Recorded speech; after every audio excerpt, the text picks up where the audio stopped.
বাঙালির উইকনেস কোথায়।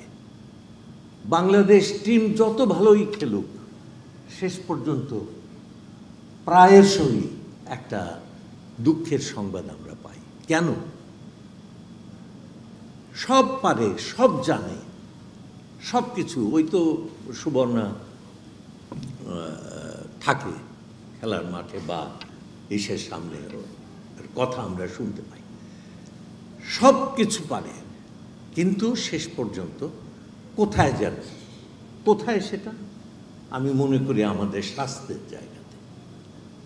আমাদের স্বাস্থ্য যে জায়গাতে আছে, এই স্বাস্থ্য দিয়ে আমাদের যেটা সবচেয়ে বড় আন্দোলন, এই যে আমি একটু হয়তো শিক্ষা আন্দোলনের মতো একটা জিনিস জড়িয়েছি, কিন্তু আমার যদি আজকের বয়সে আমি আরম্ভ করতাম, তাহলে পরে বাঙালির স্বাস্থ্যকে বাঙালির শিক্ষার চাইতে আমার কাছে অনেক গুরুত্বপূর্ণ মনে হয়। এই যে মোহিত ভাইয়ের মধ্যে যে এত উদ্যম, এত শক্তি, এত প্রাচুর্য, এত বিস্ময়, এটা কিসের? হ্যাঁ, তার ব্রেন খুব ভালো, কিন্তু ওই স্বাস্থ্য না থাকলে কি এই রকম দানবীয় কাজ করা সম্ভব? কেমন? স্বাস্থ্য চাই, অন্ন চাই, আলো চাই, প্রাণ চাই, চাই মুক্ত বায়ু, চাই বল, চাই স্বাস্থ্য, আনন্দ উজ্জ্বল পরমায়ু, সাহস বিস্তৃত বক্ষপট। এবং মোহিত ভাইয়ের সেই সাহস বিস্তৃত বক্ষপট ছিল। উনি রাজনীতি করেছেন, রাজনীতির ভেতরে থেকেছেন, তার মন্ত্রী হিসেবে থেকেছেন, কিন্তু উনি কিন্তু সবসময় স্বাধীন ছিলেন।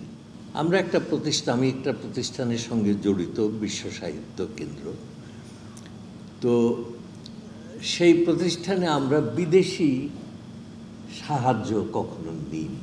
প্রায় প্রথম দিকে সামান্য কিছু নিয়েছিলাম, তারপরে আমার মনে হয়েছে যে আমাদের যে ছেলে মেয়েদেরকে আমরা বড় করতে চাই, তাদেরকে ভিখারি হিসেবে বড় করা উচিত হবে না। কারণ মানুষের মাথা একবার নুয়ে যায়, তাহলে সে আর দাঁড়াতে পারে, কঠিন হয়ে যায় তখন। এইটা আরেক দিকে আমাদের যে ছেলেমেয়েরা, প্রায় 2 কোটি ছেলে মেয়ে পর্যন্ত আমাদের এই কর্মসূচির আওতায় এসেছে। কিছুদিন আগে পরিকল্পনা মন্ত্রী আমাদেরকে দুবার আমাদের ভ্রাম্যমাণ লাইব্রেরিকে সাহায্য করেছেন। তো সেখান থেকে আমাদের কোনো রোজগার নেই। তো সুতরাং আমাদের নানান জনের কাছে নানান সময়ে নানানভাবে হাত পাততে হয়েছে। আমি যদি খুব বিখ্যাত লোক হতাম, তাহলে আমাকে জাতীয় ভিখারি হিসেবে আমি খ্যাতি লাভ করতাম। কিন্তু দুঃখের বিষয়, ছোট হওয়াতে ওটা চাপা পড়ে গেছে। তো এখন মোহিত ভাইয়ের সঙ্গে এই ভিক্ষা করতে গিয়েই তার সঙ্গে আমার প্রথম পরিচয়। এবং মোহিত ভাই, আমরা যখন ইউনিভার্সিটিতে ভর্তি হলাম, তখন ওনারা চলে গেলেন।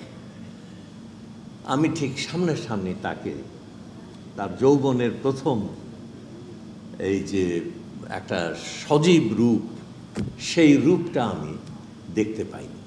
কিন্তু আমি এসএম হলে ছিলাম, উনিও এসএম হলের ভিপি ছিলেন। সুতরাং তখনও তার কথা সবার মুখে মুখে ভাসছে। কেমন? আমার তখন কেবল মনে হতো তাকে কোথায় পাওয়া যায়। এটা তখন কিন্তু তার বয়স আমাদেরই মতো, কিন্তু সবার মুখে যে এই রকম, মানে একজন দেখার মতো একজন ছাত্র, দেখার মতো একজন মানুষ।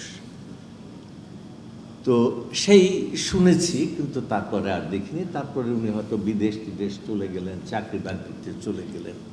তারপরে যখন ফিরে এসে ইয়ারডির সেক্রেটারি হলেন,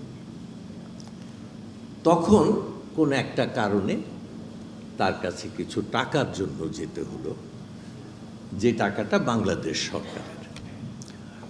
তো তখন তাকে দেখলাম এবং আমার প্রাণটা ভরে গেল।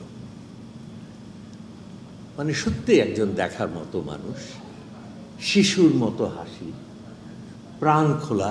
ওই হাসি দেখলে বোঝা যায় যে এই মানুষটির মধ্যে কোনো দুটো মানুষ নেই যারা কনফ্লিক্ট করে মারা যাচ্ছে। একটা মানুষ, একটা নিষ্পাপ মানুষ, একটা নিষ্পাপ হাসি, একটা আনন্দপূর্ণ একেবারে জীবন যেন টগবগ করছে সবসময়। এটা আমার কাছে খুবই ভালো লেগেছে।